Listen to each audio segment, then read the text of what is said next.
Pals. What's going on, everyone? I am Jabby Kawai. We just finished watching episode 1 of Avatar The Last Airbender, the live-action adaptation by Netflix. This is just our discussion. The actual reaction, the cut-down, will be coming later today. Because the reaction cut-down takes time to get out onto YouTube, I could at least get this discussion out to you guys sooner. So enjoy. The exact same one is coming later on with the reaction if you want to wait for that. And you can also just listen to it on Spotify or wherever you get your podcast. I almost made it to the end of this without screwing up. Okay, there you go. Enjoy the conversation.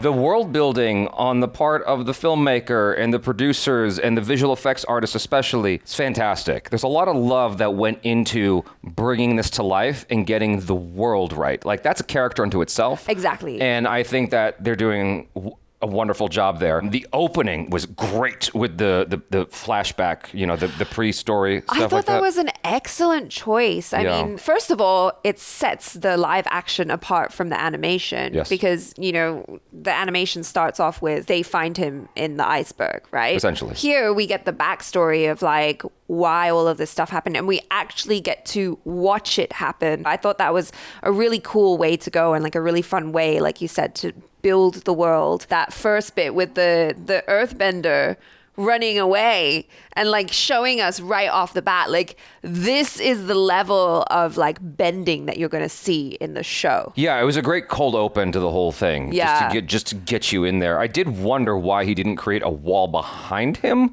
to just fend off the Fire Nation. Oh, shoot, yeah. Because he created a wall to get the other guy away. I'm like, why didn't you?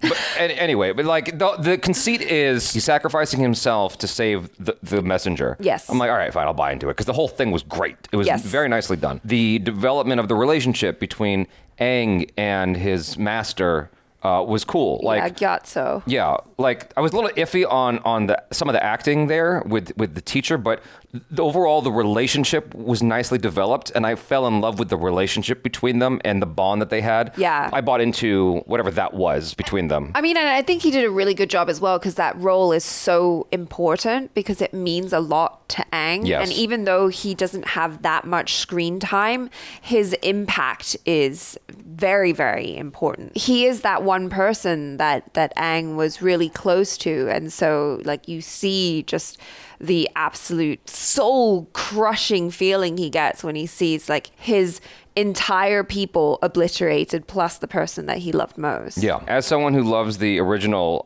you have to set aside the expectation of bringing everything to the live action, right? Of course. There was no penguin sledding.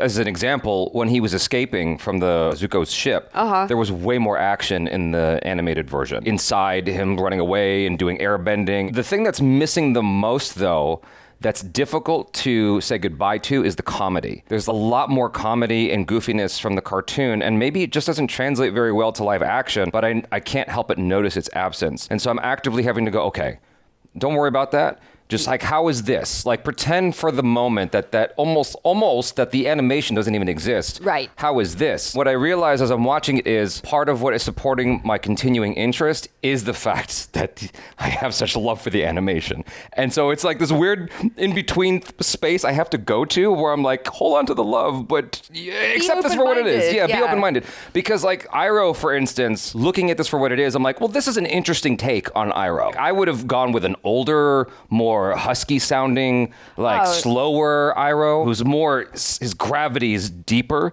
into his belly. Zuko, I like Zuko. Performance-wise, he's doing a pretty good job. Absolutely. I feel like he's nailing just the essence of Prince Zuko. Like that prince who like so desperately needs to bring the Avatar back so that he can come home. Yeah. Like, I'm buying everything that he's putting down. He's not exactly the cartoon. He's his own thing, and I like what he's doing. Yeah. Aang, I like what he's doing most of the time, and then other times I'm like, okay. He feels a little bit overtrained as a young kid sometimes. Yeah, no, I get that. Overall, I really like Aang. I think they did a really great job with casting him because he's small. you know? And when Yes. you look at him, Frame-wise, you yes. see Yeah. young boy. Yes. And like height-wise and everything compared with the other cast, it's like, yes, that's absolutely right. Physically, to me, it's like, yes, that's perfect. Like he seems very young and vulnerable, which I think is yeah. exactly what you need for Aang, because as he's coming into this journey, it's like, yes, he's 112 years old, but really he's just 12 because his development has been paused for that 100 years when he was stuck in that ice. And so he is just a kid, and you need to remember that. And so, yeah, I think that's really great. Sokka, while, you know, I wish that they were able to find actors with the complexion that matches the cartoon. Yeah. I just remember in the cartoon they were darker, and here they're lighter.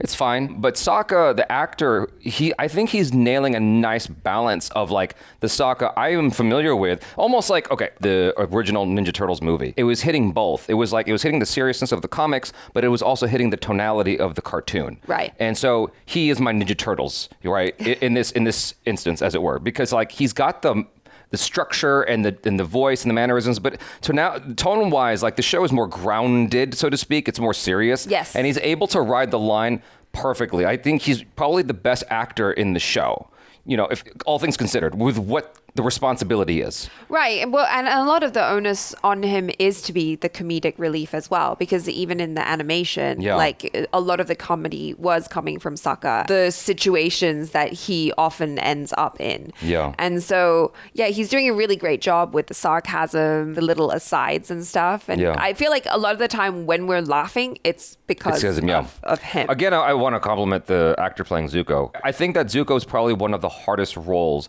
I mean, we have yet to see the entirety of the show, right? Yeah. But I feel like Zuko's role is particularly difficult. It's just like the opposite end of Sokka, because he's got to be this angry prince without it feeling like hammy or too much. But he also has to find a way to be understandable, and you have to have empathy for him. Exactly, because you can't hate Zuko. Yeah. Because by the end of the show, he has like one of the most amazing character arcs, and he is like an amazing character. It is hard to play a character who is that intense and who can do awful things, but is still relatable and redeemable. Yes. At the same time. I don't like Katara so far. I don't feel anything. And I'm like, okay, take out what you feel about the cartoon, right? I have to keep doing that. But I'm like, okay, even if I never saw the cartoon, I don't think I would like what she's doing so far. I'm just not connecting. I'm not feeling anything yet. Maybe as the show goes on and she gets more settled into the role, I'll warm up to her more, and as she warms up to the role. Maybe. So I'm being optimistic still. It's just that so far I'm just like, I'm not getting much. Yeah, no, I can see what you mean there. She's just playing it very calm, and I do think that is a part of Katara's character. Maybe not so much the calmness all the time, because we know that she can also be like, she flies off the handle fiery all the time. Yeah. But I think she's often like quite a motherly presence to Aang. But she's there to like comfort and to offer words of wisdom and to be understanding. So I feel like, you know, they're kind of leaning into that aspect of the character right now. But yeah, it would be cool to kind of see her be a bit more fiery and play with a bit more colors in the acting. Yeah. And overall, I'm invested. I'm going to see this through to the end, irrespective of like the views, irrespective of where the quality goes. Like I'm going to take it all the way to the end, because I have such love for just the story, and I'm really excited for what they're doing here, and the world itself and the music is doing a lot of heavy lifting for me. And the action is looking cool so far. Yeah, action looks dope. And Appa, oh my God. Yeah. Like they really, really spent the budget. You see all of his little individual hairs, his nose is cute, his eyes. I could just stare at Appa all day. Yeah. Just bring him on. A huge shout out to the effects artists on the show. Yeah. I would imagine potentially that a lot of the effects artists have a lot of love for Avatar The Last Airbender, and we're very excited to work on this.